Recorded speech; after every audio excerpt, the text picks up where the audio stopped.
Naruto की शादी के दिन गांव में खुशियों का शोर गूंज रहा था। हर चेहरा रोशन था, हर कोने में हंसी थी। रेन थोड़ा दूर खड़ा अपने हाथों को जेब में डाले हुए मुस्कुराता रहा। उसने नारुतो को देखा, उसका भाई जो कभी पूरे गांव की नफरत का शिकार था, अब वही उनका हीरो था, उनका सर्वाइवर। उसने हिनाटा को देखा, एक शांत ताकत जो नारुतो के शोर को एक धुन दे रही थी। ये वो पल था जिसकी उसने सदियों तक सोचा भी नहीं था। वो शांति जो उसने कभी महसूस नहीं की थी, उसके अंदर का कुरमा जो कभी नफरत का रूप था, एक इंसानी दिल के साथ सिर्फ सुकून महसूस कर रहा था। शादी के बाद के साल तेजी से गुजरे। नारुतो ने होकागे का पद संभाला और गांव ने नई चमक देखी। उसका नाम अब सिर्फ एक कहानी नहीं बल्कि एक जीवित मिसाल बन चुकी थी। रेन उसके साथ था हमेशा की तरह, लेकिन अब एक अलग रूप में। उसने ओनबू से छुट्टी नहीं ली थी, बल्कि वो ओनबू के अंदर एक छाया बन चुका था। कोई ऑफिशियल रिकॉर्ड पर नहीं, लेकिन हर जरूरी मिशन में उसका साया मौजूद रहता। जब नारुतो होकागे के काम में बिजी होता, रेन उसके लिए वो आंखें और कान बन जाता जो अंधेरे में देखते और सुनते थे। गांव के अंदर की छुपी साजिश को समझा और उन्हें नारुतो तक पहुंचने से पहले ही रोक दिया। लेकिन ये शांति लंबी नहीं चलने वाली थी। रेन को अपने असली रूप की यादें कभी पूरी तरह भुलाई नहीं गई थी। उसने महायुद्ध की, चाकरा के जन्म की और उससे पहले की हर एक बात को याद रखा था, और उसकी पुरानी यादें उसे एक नए छुपे खतरे की तरफ इशारा कर रही थी। कुछ महीनों से रेन ने चाकरा की एनर्जी में एक अजीब सा उतार चढ़ाव महसूस किया था। छोटे मोटे अर्थक्वेक जिनको लोग नॉर्मल भूकंप समझ रहे थे, उसके लिए जमीन के नीचे कुछ बदलते हुए सिग्नल थे। चाकरा नेटवर्क जो पूरी दुनिया को जोड़ता था, धीरे धीरे बिगड़ रहा था। ये कोई इंसानी चाल नहीं थी, ना कोई आकाशुकी जैसा ग्रुप। ये कुछ और था, कुछ पुराना, कुछ गहरा। एक रात जब नारुतो अपने डेस्क पर कागजों में डूबा हुआ था, रेन उसके कमरे में आया। नीसा, उसने कहा। उसकी आवाज में एक अलग सीरियस टोन था। मुझे लगता है कि कुछ गलत हो रहा है, कुछ बहुत बड़ा। नारुतो ने उठकर उसकी तरफ देखा। क्या मतलब है रेन? सब कुछ ठीक लग रहा है। हमने पेन को रोक दिया, सांस के वापस आ गया, आकाशुकी खत्म हो गई। शायद तुम बस थके हुए हो। रेन ने अपना सर धीरे से हिलाया। ये उससे भी पुराना है। दुनिया के अंदर कुछ जाग रहा है। चाकरा का बैलेंस बिगड़ रहा है। मैं उसे महसूस कर सकता हूँ, जैसे मैं अपने शरीर के अंदर की चाकरा को महसूस करता हूँ। नारुतो ने अपने भाई की आंखों में देखा। उसमें हमेशा से एक ऐसी गहराई थी जो उसकी उम्र से ज्यादा थी।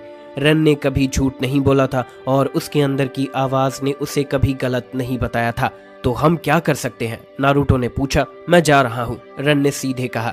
मुझे इसकी जड़ तक पहुंचना होगा।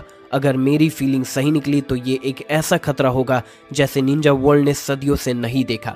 और बिना किसी और बात के रेन गायब हो गया। रेन ने अपनी ओनबू की ट्रेनिंग और कुरमा की सदियों की यादों का यूज किया। उसने दुनिया के उन कोने कोने का सफर किया जहां चाकरा की एनर्जी सबसे ज्यादा जमी हुई थी। उसने पुराने मंदिर, भूली हुई गुफाएं और उन जगहों को ढूंढा जहां चाकरा का सोर्स जमीन के अंदर छुपा हुआ था। हर दिन उसकी शक पक्की होती गई। जमीन के नीचे एक पुरानी चाकरा का बाहर आना हो रहा था, जो धीरे धीरे दुनिया को खाली कर रहा था। ये कोई नॉर्मल प्रोसेस नहीं थी।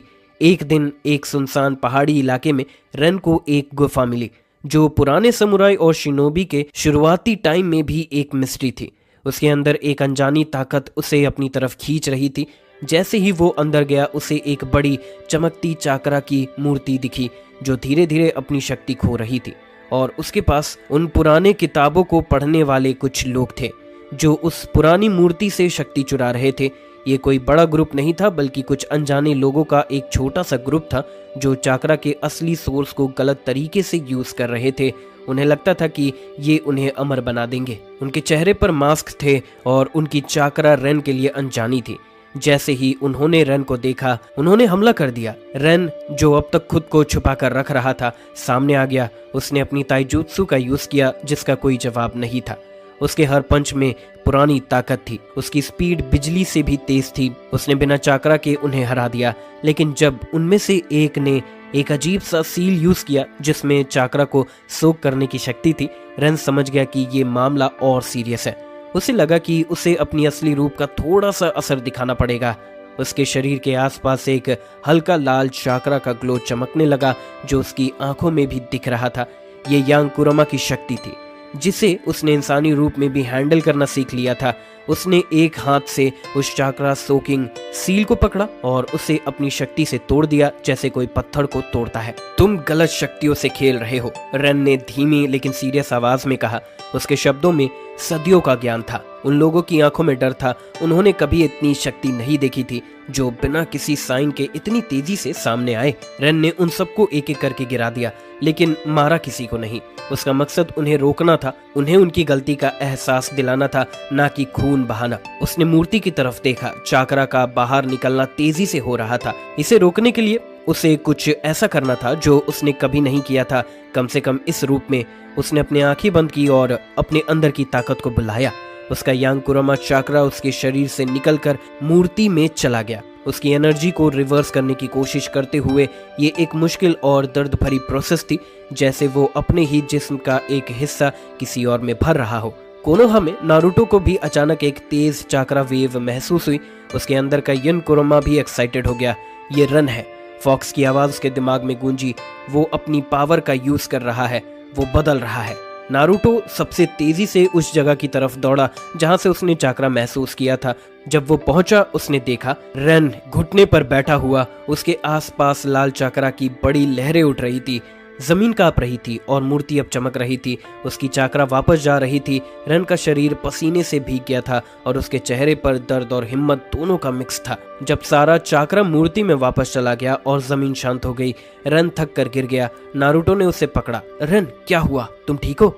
रेन ने अपनी आंखें खोली। उसमें अब भी वो कुरोमा की तेज चमक थी जो धीरे धीरे इंसान की शक्ति में बदल रही थी। चाकरा का सोर्स ये पुराना था। उसने मुश्किल से कहा, कुछ लोग उसे गलत यूज कर रहे थे, मैंने उन्हें रोका। नारुतो ने अपने भाई को उठाया। उसने रेन के हाथ को अपने हाथ में लिया। तुमने फिर से बचाया नीसा, हमेशा की तरह बिना किसी को बताए। रेन ने सिर्फ मुस्कुरा दिया। वो सब कुछ जानता था। उसने इस दुनिया को कई बार बचाया था बिना किसी क्रेडिट के, पर अब उसके लिए ये काफी था कि नारुतो जानता था। उस दिन के बाद रेन ने अपनी छाया वापस ले ली, लेकिन अब उसकी छाया में एक नई शांति थी। उसने नारुतो के बच्चों बोरुटो और हिमावारी को बड़ा होते देखा। उसने उन्हें चुपके से ट्रेनिंग दी, जैसे उसने नारुतो को दी थी। उन्हें वो तरीके सिखाए जो कुरोमा जानता था। बोरुटो को जब कोई दिक्कत होती, उसे पता होता कि चाचा रेन के पास उसका सोल्यूशन होगा। हिमावारी को जब भी हंसी चाहिए होती, रेन उसे अपने कंधे पर उठा लेता। उसने देखा कि नारुतो कैसे एक महान होकागे बन गया, जिसने शांति के नए युग की शुरुआत की। उसने देखा कि कैसे उसके भाई की लेगेसी आगे बढ़ रही थी। और रेन, उसने अपनी असली शक्ति कभी किसी को नहीं बताई, लेकिन वो अब एक पूरा इंसान था। उसने प्यार किया, उसने हंसा, उसकी जिंदगी को पूरी तरह जिया बिना किसी शर्म या पछतावा के। कुरोमा द नाइन टेल्ड फॉक्स, जो कभी नफरत का सिंबल था, अब रेन उस माँ की बन चुका था। एक भाई, एक चाचा, एक प्रोटेक्टर और सबसे बड़ा एक इंसान जिसने अपनी पहचान खुद बनाई थी। उसने शांति पाली थी एक ऐसे घर में जिसे उसने खुद सुरक्षित रखा था अपने भाई के साथ, और यही उसकी सबसे बड़ी जीत थी।